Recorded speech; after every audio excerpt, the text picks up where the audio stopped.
Hey everyone, it's Denise Brown, and welcome to our second part in our five-part series talking about how to build a sustainable caregiving coaching business.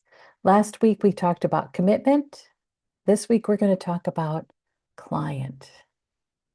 And I so appreciate those who are joining me live. It's a Saturday morning. It's 8:30 Central Time. And I appreciate everybody spending a little bit of their Saturday morning with me. All right, so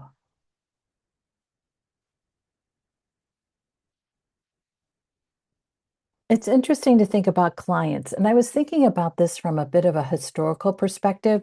I started working with family caregivers in 1990. And then I went through life coach training in 2004 because I really wanted to bring my best into supporting individuals who felt like this was the worst time in their life. And I felt it was critical for me to bring in skills and knowledge and strategies that could really help. So when I went through training to be a coach in 2004, coaching family caregivers was considered a very specific niche. Isn't that interesting? And now it's a big niche. It's too big. So we're going to talk about how to narrow in so that you can feel more focused on who you're trying to serve, because it's going to make a difference. So look at the numbers. There's numbers that are thrown out, and I really think one of the problems that we have is that we don't have a good number. And so I go by this number because we know that there are so many in a caregiving situation. We also know that the definition of family caregiving doesn't allow for the broader entry point for family caregivers. And that's a problem. So I always go with the larger number because I think we miss counting individuals when we count family caregivers because we don't identify the experience correctly. It's an emotional experience. Worrying is an emotion that brings you into a caregiving space. It's not about hands-on care. And oftentimes it is really around the definition of hands-on care. A couple of years ago, there was some research that came out that said almost 90%, almost 90% of family caregivers can't identify any company that stands out in helping them. So think about from your own personal caregiving experience. If you're currently in a caregiving situation or you previously were, which company in your community did you think of as being a source of support and help for you? And if you can't think of one, then that's your opportunity to be that one. And what's critical is family caregivers are looking to connect to someone who gets it. And you get it when you've lived it. We talked about the lived experience last week during commitment. So here's something that I think is freeing when you're thinking about building out your caregiving coaching practice. You don't have to reach every family caregiver. I find that to be a relief because it feels too big if you think, oh, I have to reach everyone. There's 100 million. I've got to reach them all. No, you want to get specific.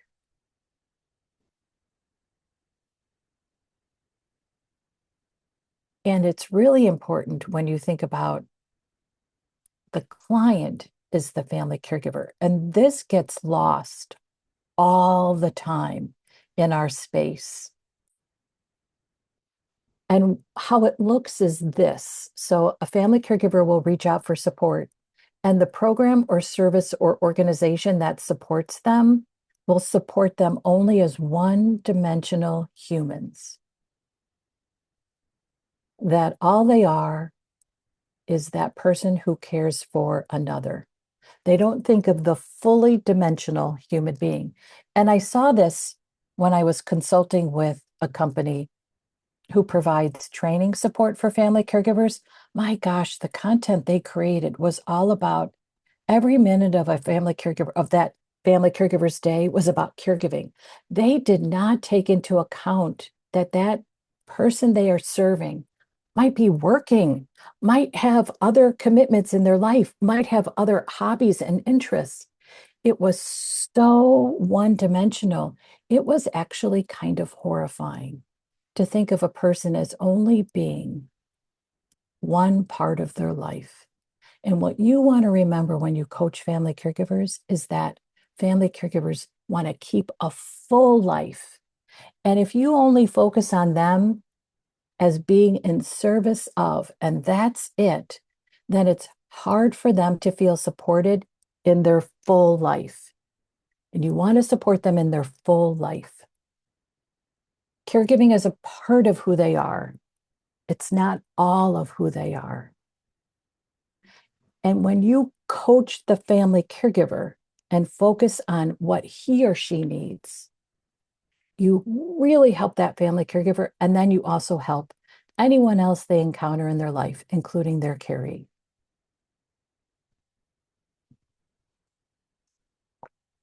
I'll just give you one other example of how this shows up. So there's another organization in our space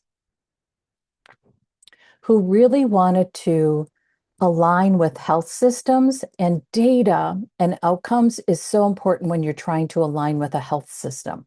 So the data they collected was about hospital readmissions. Now that's important to a health system, and it is important to a family caregiver. But if you're thinking about how to show impact of your work around family caregivers, then to me, it's about the family caregiver's quality of life. It's around their stress level. So when we measure outcomes for our programs, for instance, we look at how do we impact their stress. We measure their stress at the beginning of the program and then at the end, and we see the difference. We lower a family caregiver stress. And then we also ask them about their quality of life and how they define it, and how they define it before the program and then after. And they have better quality of life after interacting with us through our programs. That's serving family caregivers. Okay, so think about who you are called to serve. It could be you are called to serve someone who has a similar situation to yours. And so your family caregiver that you want to serve is actually based on who you are. So if you worked while providing care for an aging parent, you could decide the client you want to reach is a working family caregiver. You could get more specific. You could decide you want to support daughters who have a small business, who are caring for a father who has bladder cancer, bladder and skin cancers. And that would be me. That's my experience. And so I could be really specific and decide to serve that market. You could decide to serve based on a situation, a relationship, a concern. You could decide that you support individuals who are caring for a spouse. So it's spousal support. And you're not worried about the spouse's disease process. It's all about just supporting the spouse. You could think about it based on a situation, for instance, where the family caregiver lives. So it could be that you decide to support family caregivers in a rural area. Or you could flip it around.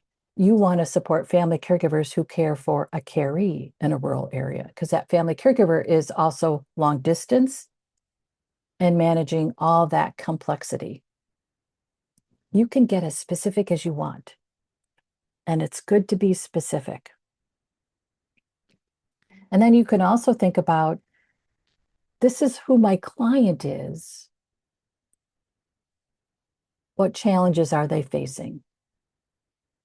So I defined myself as a client, a daughter with her own small business, caring for her father, who has bladder and skin cancers. So my challenge is staying in business. So then how I support that client is through strategy for the business, strategy for the caregiving role. And you can see how that doesn't necessarily always show up when someone like me calls a local community program for help.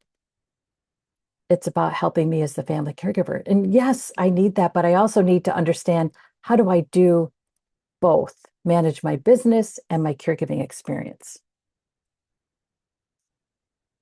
And I'd love for those who are joining live, if you'd like to share in the chat room what you're thinking about as we're going through today's program, that would be great. Who's your client? And then what are their challenges?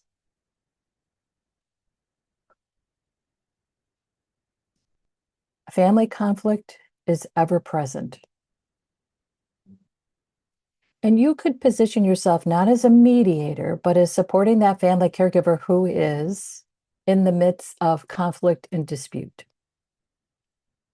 We actually provide that kind of support and training in our certified caregiving consultant training, because I was someone who had intense family conflict and drama during my caregiving experience.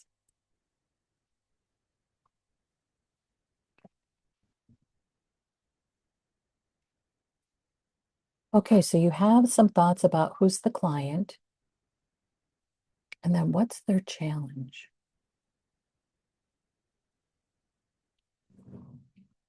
And then you can think about, where are they? Thinking about where your client is.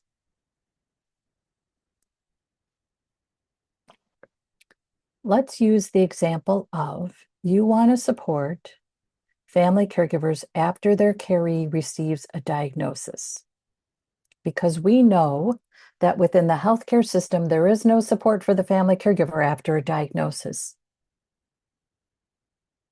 So your client base is in the doctor's office. And then you can think about, what's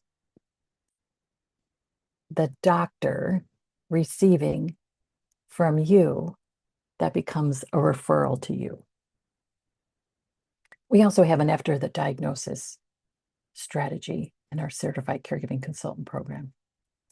If you want to support working family caregivers, you could think about reaching out to local employers.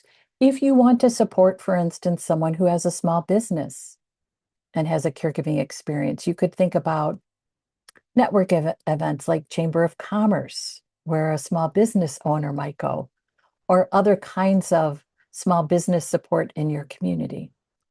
And the libraries are a great opportunity. That's where you can go to do free workshops, which is where you could meet family caregivers in your community. If you do a workshop at your library, chances are the library is going to tell you it has to be free and you can't really sell, but that's okay. You don't have to sell. You just have to give them some resources with information about how they can reach you.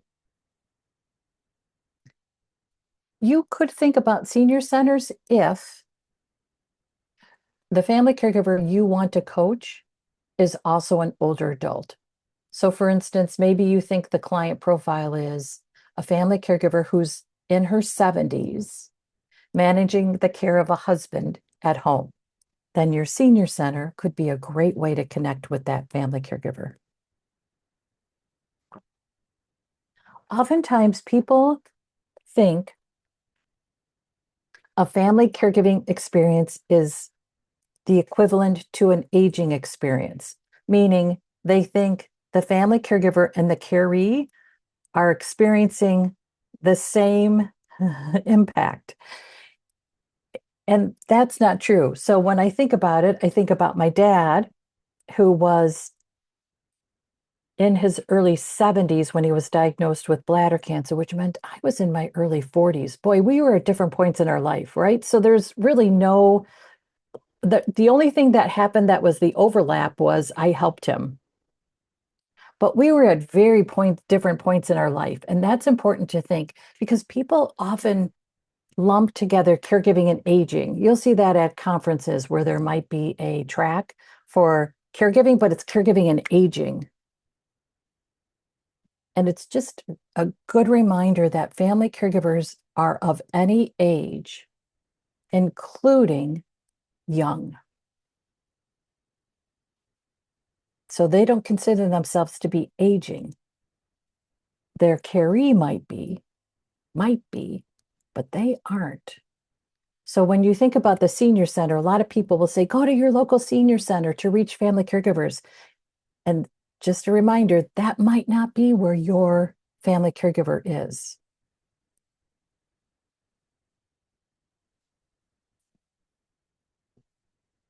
So here's why getting specific matters. It helps when you are trying to build referral relationships. And I think about it like this. You're at a networking event. Someone comes up to you and says, oh, hey, what do you do? And you say, well, I support family caregivers. And they say, oh, that's really nice.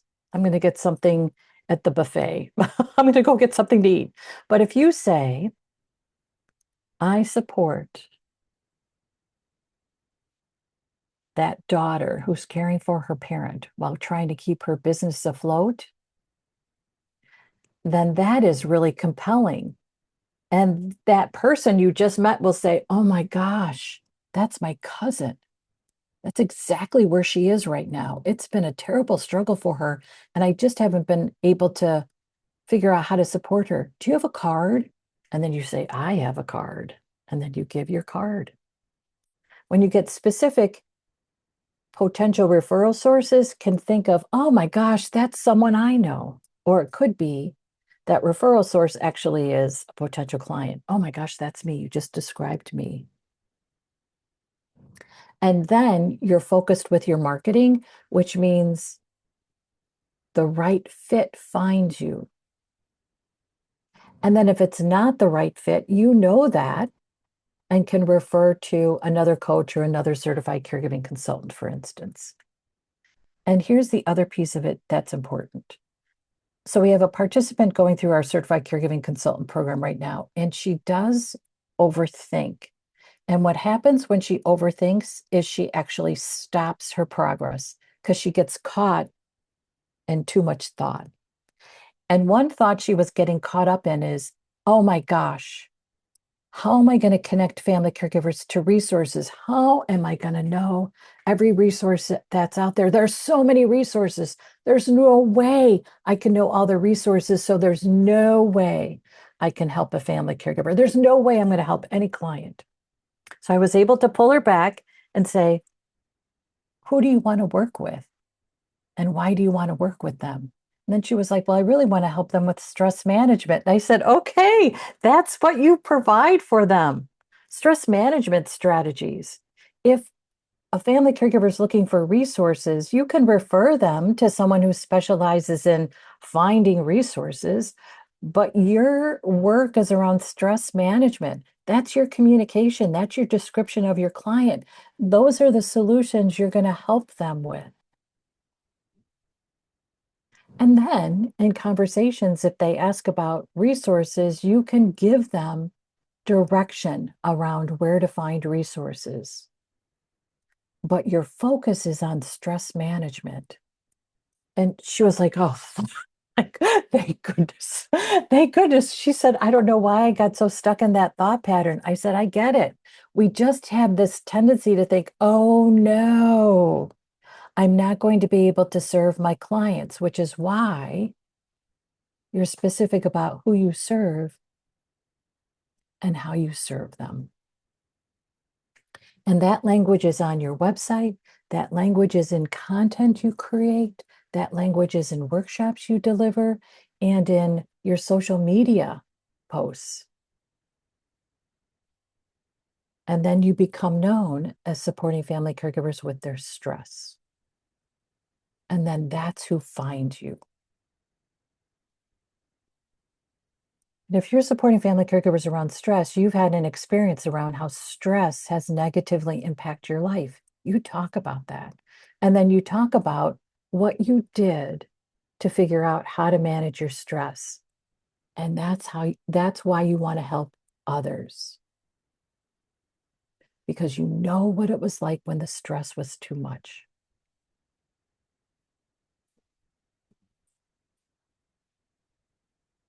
Okay. What do you think?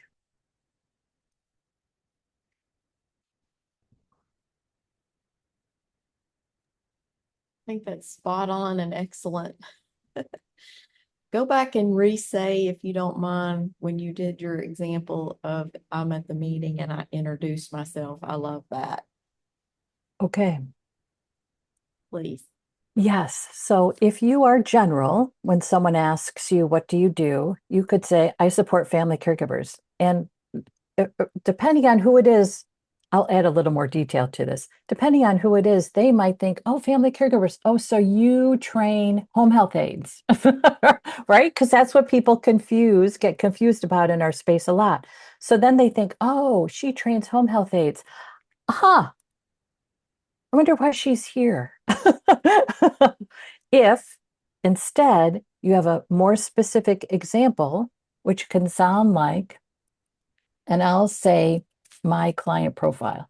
I support that adult daughter who's caring for her father and trying to keep her business afloat. And then that person you just met says, wow, I know someone. She cares for her father and she has a small business and she is really struggling. Do you have a card? And then what I've avoided is using that word caregiver, even though in that first example I used family caregiver, people still get confused about that. And their immediate default is, oh, caregiver, home health aide, nursing home. And if I instead use words like daughter, caring for her father, and trying to keep her business afloat, that paints the picture. So that referral source then says, oh, wow.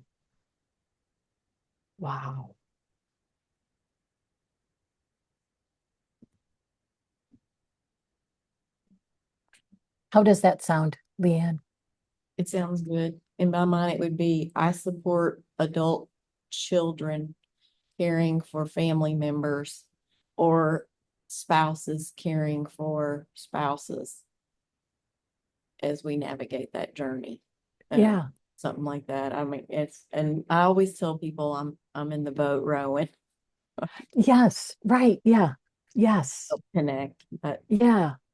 Oh, I love that additional visual. You're in the boat rowing with the adult children worried about their aging parents. Yeah. That's awesome.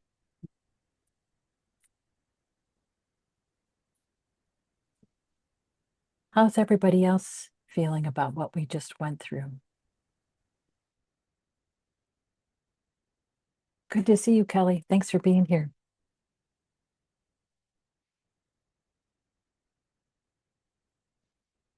Good to see you too. Thanks.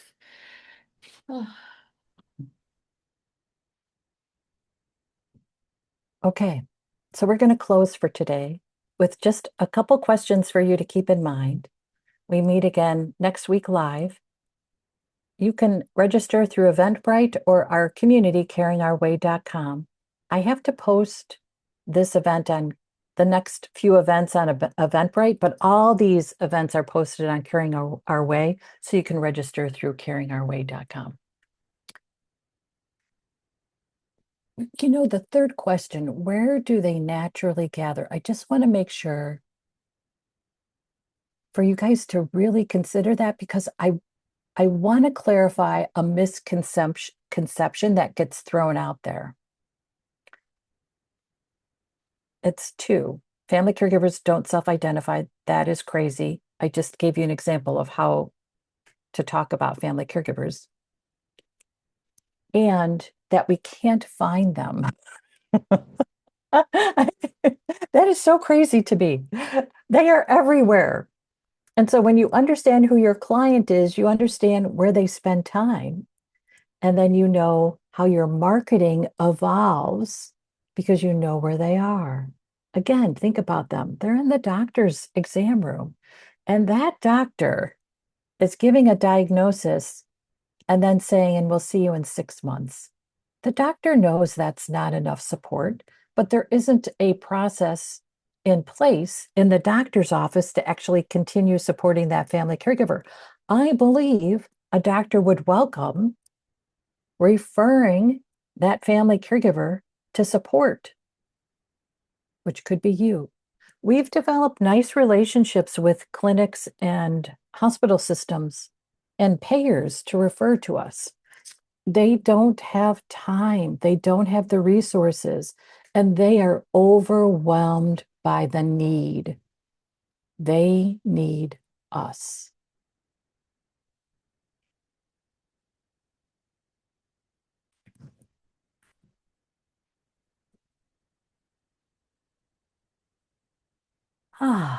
Okay. Again, it's just about serving someone well. It's not everyone. Please do not take on that pressure of reaching everyone. And next week, we're going to talk about contribution. And I think I'm going to add in, oh, it's next week, which is April 11th. I am losing track of time. I think we're going to add in AI to contribution. I don't know if you guys have used AI a lot in developing marketing materials. I use AI every day, and it is life-changing. When I went online with my website in 1996, it changed everything for me. And this is a very similar experience with AI. It is changing everything. And it's awesome. Well, so we'll talk about AI as part of contribution next week, April 11th. And then I'll make sure before we close today to send you the link to watch last week's archive. And if you're watching the archive of this, I'll include the link to our first workshop. So you have both. Okay, thanks for being here. So for those who are joining live, don't leave yet. And I'll put a link in the chat room.